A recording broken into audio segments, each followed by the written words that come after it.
নমস্কার বন্ধুরা, good morning. কেমন আছেন সবাই? আমি সুপর্ণা, আর আমার নতুন আরও একটি ভিডিওতে আপনাদের অনেক অনেক ওয়েলকাম জানাই। আশা রাখছি যে যেখান থেকে আমার এই ভিডিও দেখছেন আপনারা প্রত্যেকেই খুব ভালো আছেন, সুস্থ আছেন। এটা না গত শনিবারের ভিডিও জানেন, আর এখন বাজে ভোর 5টা, আর এখন থেকেই আপনাদেরকে সাথে নিয়ে একটা নতুন ভিডিও স্টার্ট করছি। তো ভিডিওটা দেখতে থাকুন, আশা রাখছি ভিডিওটা দেখতে আপনাদের ভালো লাগবে। আর আপনারা তো দেখে বুঝতেই পারছেন, তিনজনে আমরা ভোর ভোর রেডি হয়ে বেরিয়েছি, যাচ্ছি তারাপীঠ, মা তারার দর্শন করতে। তো অনেক দিন ধরে ইচ্ছা ছিল তারাপীঠ যাব, আমি এই প্রথমবার তারাপীঠ যাচ্ছি, আগে কোনো দিনও যাইনি জানেন। ফাইনালি আজকের দিনটা ঠিক করা হয়েছে। তো গতকালকেই আমরা টিকিট কেটে নিয়ে গেছিলাম, আর আজকে এই যে ভোর ভোর রেডি হয়ে বেরিয়ে গেছি। আর রাস্তাঘাট দেখেছেন একদম ফাঁকা, ওই ভোর ভোর তো যে দোকানগুলো খুলেছে শুধু সেই দোকানগুলোতেই লাইট জ্বলছে, বাকি রাস্তা একদম অন্ধকার। তো এই যে সকালবেলা তো কোনো গাড়ি টাড়ি তেমন পাওয়া যায় না ভোরবেলা, তাই জন্য হেঁটে হেঁটেই তিনজনের স্টেশন পর্যন্ত আসলাম। এই যে স্টেশন পৌঁছে গেছি, এবার তো ট্রেন আসার অপেক্ষা। তবে এই যে শিয়ালদা থেকে রামপুরহাটের আমাদের ট্রেন আছে 6টা 5, তো তাই জন্য আবার একটু আমরা আগে আগেই বেরিয়েছি। তো ওখানে গিয়ে আবার সিট ধরার একটা ব্যাপার থাকে, তারপরে অনেক কারণেই দেরি হতে পারে, ওই জন্য একটু হাতে টাইম নিয়েই বেরিয়েছি। তো চলুন, প্ল্যাটফর্ম এসে গেছি। তো এবার ট্রেনটা আসলেই আমরা উঠে যাব। রাস্তাঘাট তো একদম ফাঁকা, তা তো আপনারা দেখতেই পেলেন, কিন্তু প্ল্যাটফর্মে না অনেক লোকজন জানেন। এই যে আমাদের ট্রেন আসছে, চলুন ট্রেনটা আসলে এবার উঠি, আবার আপনাদের সঙ্গে পরে দেখা হচ্ছে।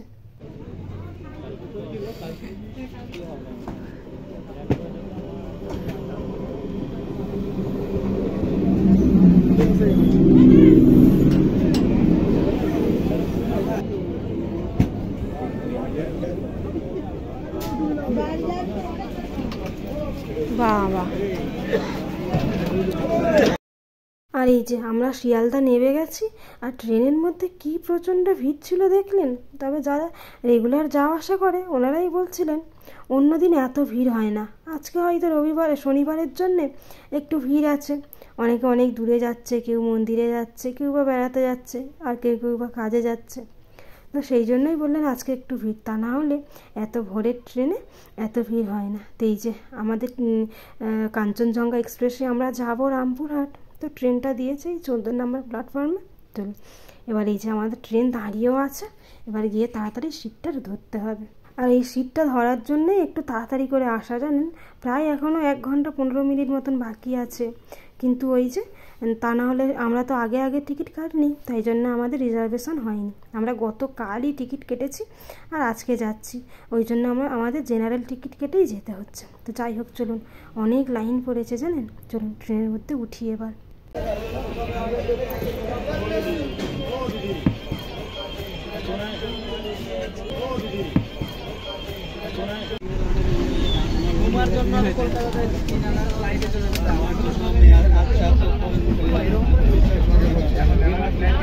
আর এই যে আমাদের ট্রেন ছেড়েও দিয়েছে, আর আমাদের ভাগ্যটা খুব ভালো ছিল জানেন, আমরা না তিনজনেই সিট পেয়ে গেছিলাম বসার, সিটও পেয়ে গেছি আর ট্রেনও ছেড়ে দিয়েছে। চলুন এবার মা তারার নাম করে রওনা দিই। আর ট্রেনের টাইম দেখাচ্ছে প্রায় 4.5 ঘন্টা মতো লাগবে রামপুরহাট পৌঁছাতে। তো চলুন আবার ওখানে নেমে আপনাদের সঙ্গে দেখা হচ্ছে।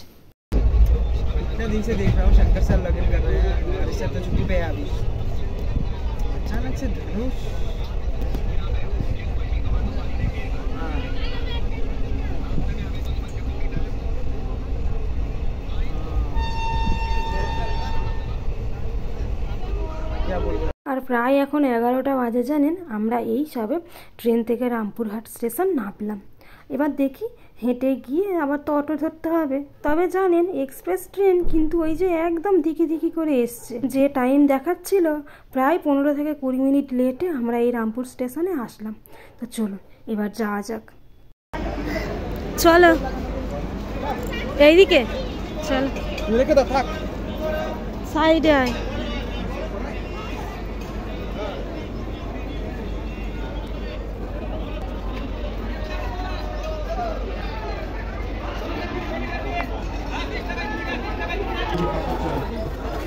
বুঝলে তুমি কাজ করছো না।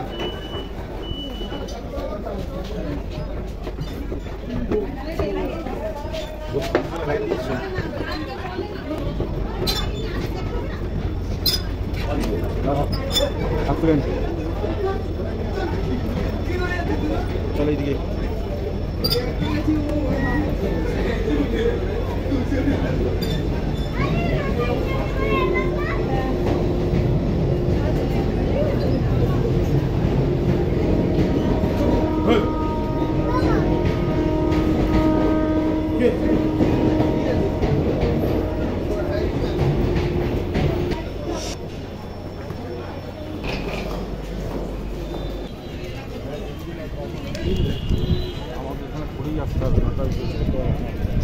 ওই তো চলো।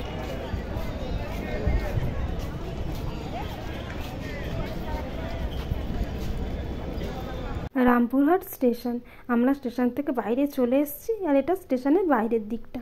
আর এই যে আমরা এখানে দাঁড়িয়েছিলাম, মানে আমি আর রিমি আর ওর বাবা গেছিলাম এখান থেকে কিভাবে তারাপীঠ মন্দির পর্যন্ত যাওয়া যায় সেই জন্য দেখতে আর কি, অটো বা কোনো গাড়ি যদি এখান থেকে যায় তো সেটাই দেখতে।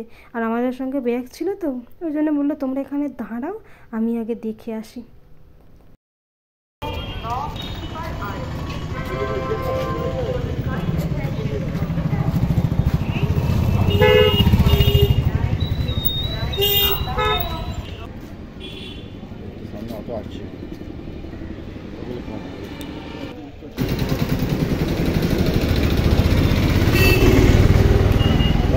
গাড়ি আছে তার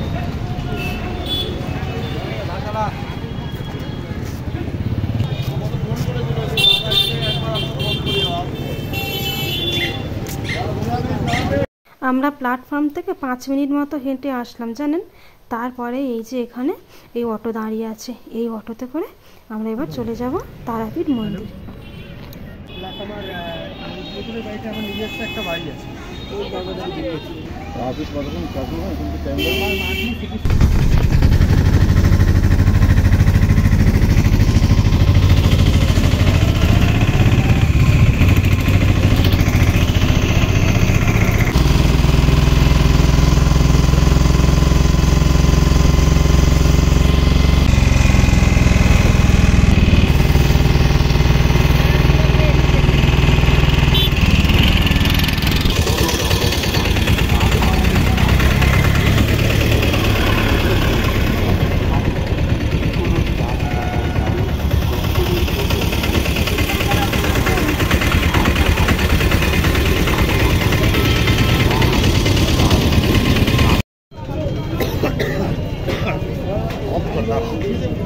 আর এখন না আমরা অটো থেকে নামলাম জানেন।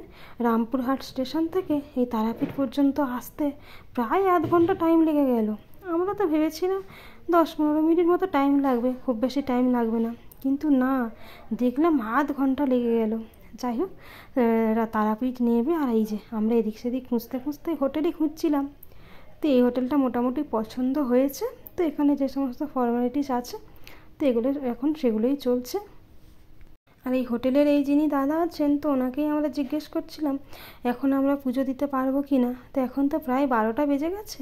তো দাদা বললেন যে এখন মন্দির তো বন্ধ হয়ে গেছে, আবার দুপুর 2টোর পরে থেকে খুলবে। তো ওই জন্য আমরা ভাবলাম তাহলে হোটেলে গিয়ে ব্যাগপত্রগুলো রাখি, তারপরে বাকি দেখি কি করা যায়। এখন তো আর পুজো দেওয়া যাবে না, প্রায় এখন 2 ঘন্টা ওয়েট করতে হবে। তো দেখি আগে রুমে যাই, তারপরে কি হয় না হয় আপনাদেরকে আবার পরে বলছি। তো চলুন, রিসেপশানে যা ফর্মালিটিস ছিল সেগুলো সবটাই হয়ে গেছে। এবার উনি আমাদের রুমটা দেখাতে যাচ্ছেন, মানে রুমটা তো আমরা আগেই দেখে নিয়েছি, তো উনি এবার চাবি টাবি আমাদেরকে হ্যান্ড ওভার করে দেবেন। তো এই যে আমরা চলে এসেছি রুমে, আর এই যে রুমের ভেতরটা দাঁড়ান আগে ব্যাগ ট্যাগগুলো রাখি। আর প্রচণ্ড গরম হচ্ছে জানেন, প্রায় 10-15 মিনিট তো এদিক সেদিক দেখলাম রোদ্দুরের মধ্যে।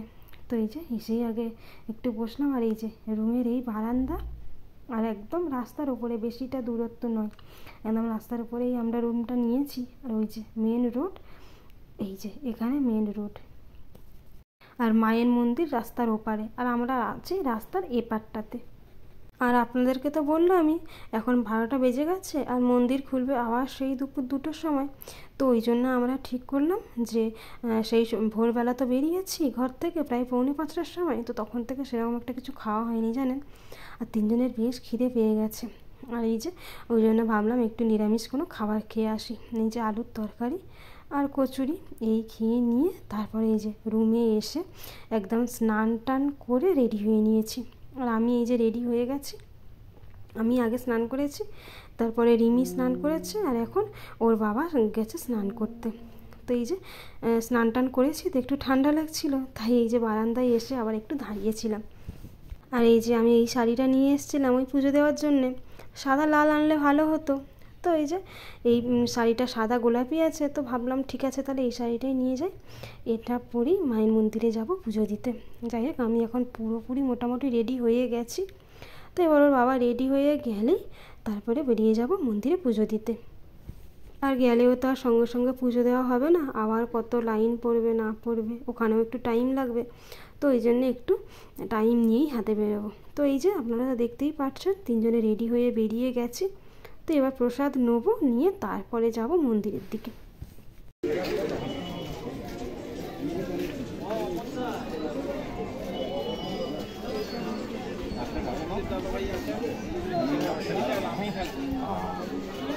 আর দুটো নাও তার নামে পুজো বাংলা।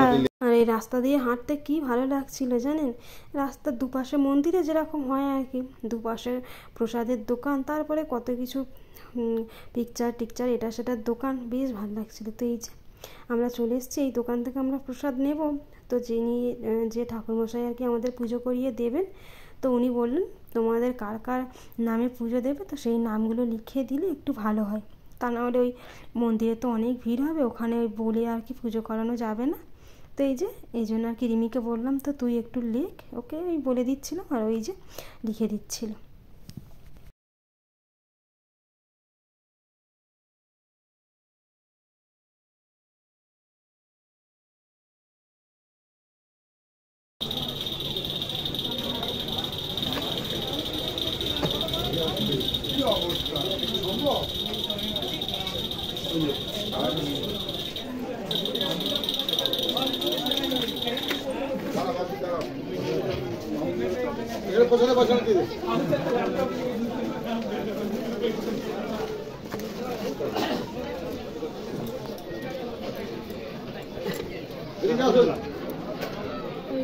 হাত তো দিয়ে মাম্পু হাত তো দিয়ে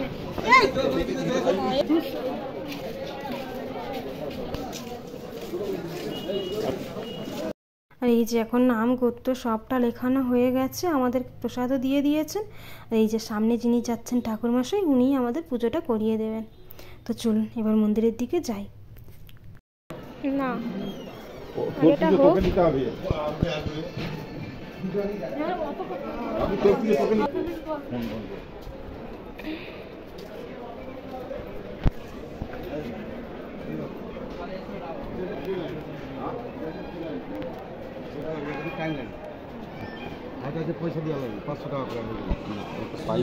আর এই যে আমরা লাইনের কাছে চলে এসেছি, তো অনেক লাইন পড়েছে জানেন।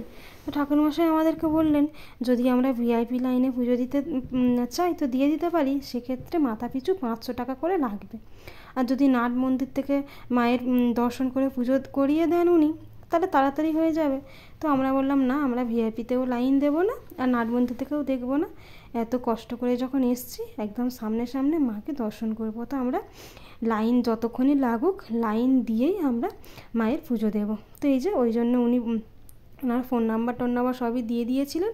মন্দিরের ভেতর তো ফোন অ্যালাউ নেই, তো আমরা যখন মন্দিরের লাইন দিয়ে যেতে যেতে আমরা যখন মন্দিরের কাছে চলে গিয়ে ওনাকে যদি ফোন করে দিতে পারি আর কি, সেই জন্য উনি ওনার ফোন নাম্বারটা দিয়ে দিয়েছিলেন। আর এই যে আমরা এখন লাইনে দাঁড়িয়ে আছি, আর অনেকক্ষণ লাগবে মনে হচ্ছে জানেন, 3-4 ঘন্টার কমে মনে হচ্ছে আমরা আর কি মায়ের কাছে পৌঁছাতে পারবো না। তো যাই হোক, কিছু করার নেই, পুজো দিতে হলে তো একটু কষ্ট করতেই হবে। আর এই যে এখানে মনে হচ্ছে না মায়ের এই ভোগ প্রসাদের জন্য এখানে ব্যবস্থা করা হচ্ছে। তো এই লাইনে দাঁড়িয়ে দাঁড়িয়ে একটু আপনাদের সামনে ভিডিও করে দেখালাম। তবেই যতক্ষণ কাছে ফোন আছে ততক্ষণই একটু অর্ধেক ভিডিও করতে পারবো। তারপরে তো মন্দিরের কাছে গেলে ওনারা ফোনটা নিয়ে নেবেন, তো তখন তো আর আপনাদেরকে আর দেখাতে পারবো না। তো যাই হোক, যতটা আমি পারবো আপনাদেরকে দেখিয়ে দিচ্ছি।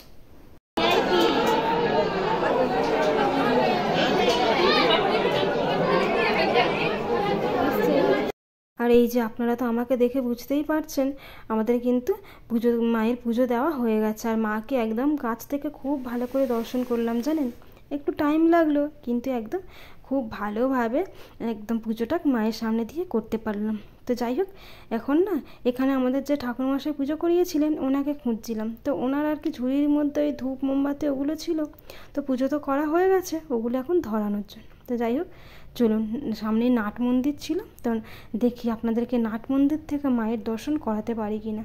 তবে আজকে তো প্রচণ্ড ভিড়, একদম দেখা যাচ্ছে না জানেন। তো অন্য সময় নাকি এখান থেকে মায়ের একদম ভালোভাবেই দর্শন করা যায়, তো আজকে এত ভিড়, স্পষ্টভাবে এখান থেকে কিছু দেখাও যাচ্ছে না। তো দেখুন, আপনারা যদি একটু দেখতে পারেন কষ্ট করে, আমি দেখাবার চেষ্টা করছি। তো এই যে এই হলেন মা। তো বন্ধুরা, আজকের ভিডিওটা তাহলে এখানেই শেষ করছি। আর এরপরে তো আমরা এখানে আশেপাশে বেশ কিছু মন্দির ছিল যেগুলো আমরা দর্শন করতে গিয়েছিলাম, সেগুলো আমি আপনাদেরকে পরের ভিডিওতে নিশ্চয়ই দেখাবো। তো আজ ভিডিওটা তাহলে এখানেই শেষ করছি। আপনারা সবাই ভালো থাকবেন, সুস্থ থাকবেন, সাবধানে থাকবেন। আর ভিডিওটি কেমন লাগলো কমেন্টের মাধ্যমে আমাকে জানাবেন। যদি ভালো লেগে থাকে তাহলে একটা লাইক করবেন, আর আমার চ্যানেলে যদি নতুন হয়ে থাকেন তাহলে চ্যানেলটিকে সাবস্ক্রাইব করে পাশে থাকতে পারেন। দেখা হবে খুব তাড়াতাড়ি, ততক্ষণের জন্য টাটা।